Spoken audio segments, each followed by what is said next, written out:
Does anyone remember singer Johnny Mathis? He made popular a beautiful song named Maria. The words, though simple, were beautifully expressed. The song began with the most beautiful sound that I've ever heard, Maria, Maria, Maria, Maria. Say it loud and there's music playing. Say it soft and it's almost like praying. What would you imagine to be some of the sweetest, most beautiful things you have ever heard? Seems like a strange question, perhaps. And also, for anyone who is unable to hear, such things might be those things most beautiful that you have seen or touched. Years ago at a church retreat, I recorded the responses that one group of people gave to that question, what is the sweetest sound you ever heard? And here are a few of the responses. By the way, I save everything at retreats, at meetings, everywhere, including lists. So I read a few from my list. The sweetest sound. I guess it would be the sound of the ocean, someone said. Another said the sound of a mockingbird. You know, they imitate the songs of other birds. That would be the sweetest sound I ever heard, someone else said. Still another responded, the sweetest sound was when our children said their first words. Another answered, my daughter's first cry was the sweetest sound. I didn't ask about the 2000th time that she heard the cry. Someone said the sweetest sound I've ever heard was my daughter's voice on the phone after she went out west to college. Another replied, a telephone call from an adoption agency with the words, we have a baby for you. A musician from a local symphony orchestra once said, the French horn. That's the sweetest sound. One of my own responses was my father's wonderful bass voice singing Sweet Hour of Prayer in church when I was a kid.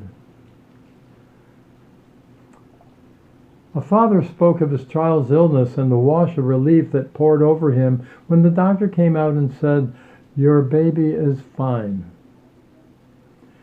One of the children in the group at the retreat piped up with, dinner's ready, as the sweetest words.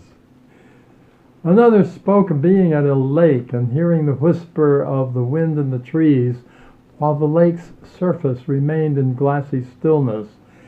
Others spoke of things like a child humming a tune, unaware that she had an audience, or the sound of a loon on a lonely lake, or the words of a caring person who can truly say to you, I understand. Last but not least, what about the sound of silence? Picture a group of campers around a campfire, dying down to the glowing embers, with the remaining glow mesmerizing those circled around, and the hush of late evening settling in as stars begin to be visible in the sky, one by one, in the darkening sky. No need to speak. No one needs to. There is a quiet communion among the campers, the woods and the sky. This quietness, ironically, is the sound of silence. And at such times it can be more beautiful than any other sound one can hear. The Old Testament lesson takes us back to consider the experience of a man named Elijah, one of the prophets, who lived in the 9th century before the birth of Jesus. Elijah is notable for a lot of things, but we hold him in regard this morning as one who, when his life was in disarray and in grave danger, he heard the voice of God speak to him in a situation where the only sound he could hear was the sound of silence. Verse 12 from our Old Testament reading describes it as the sound of sheer silence.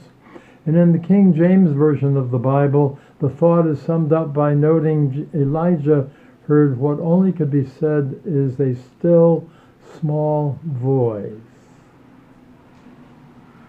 Elijah lived in very tough times, when his nation was torn in half, forming a southern kingdom of Judah and a northern kingdom of Israel.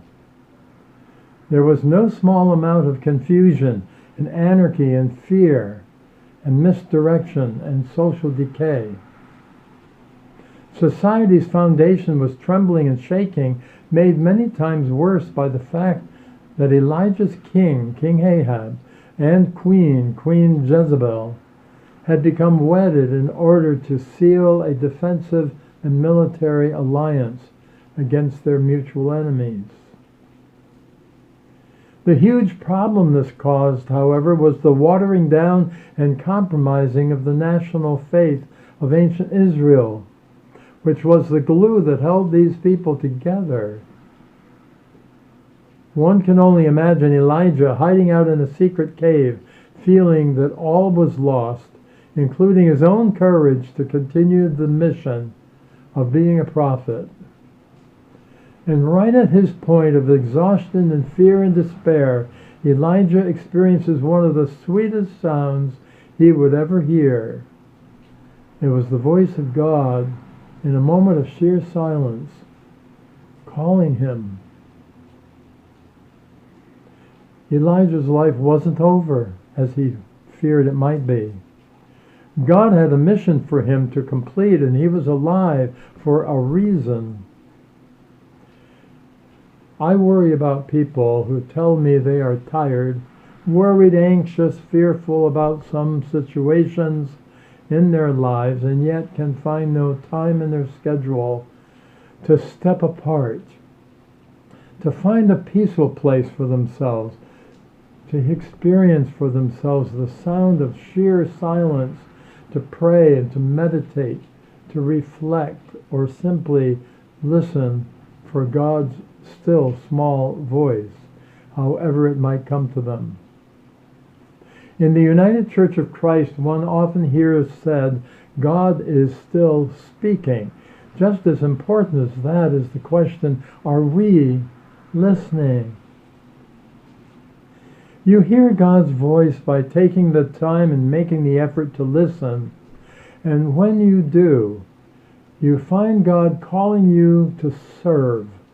And that is one of the sweetest sounds you will ever hear. The call of God upon your life. In the Gospel of Matthew this morning, we heard about the call of God upon the lives of Jesus' first disciples. This call came to them through Jesus by an invitation to follow me. Accepting this call was the beginning of their learning many things of the will of God from Jesus, and as well as the purpose of their own lives in the years to come. It is no different today. We all have the opportunity to respond to a call of Jesus upon our lives.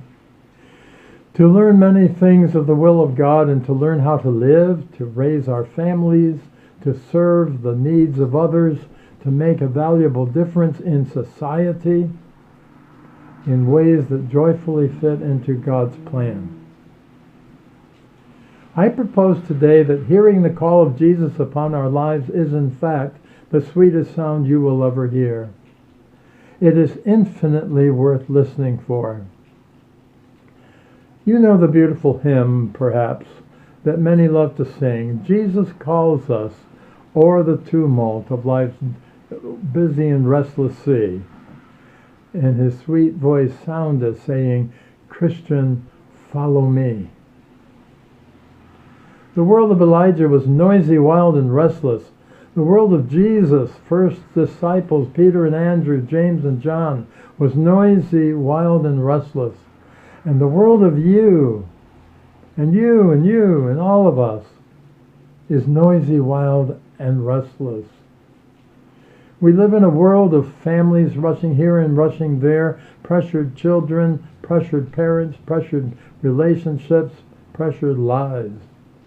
A world with great expenses and many enormous debts, personal and national.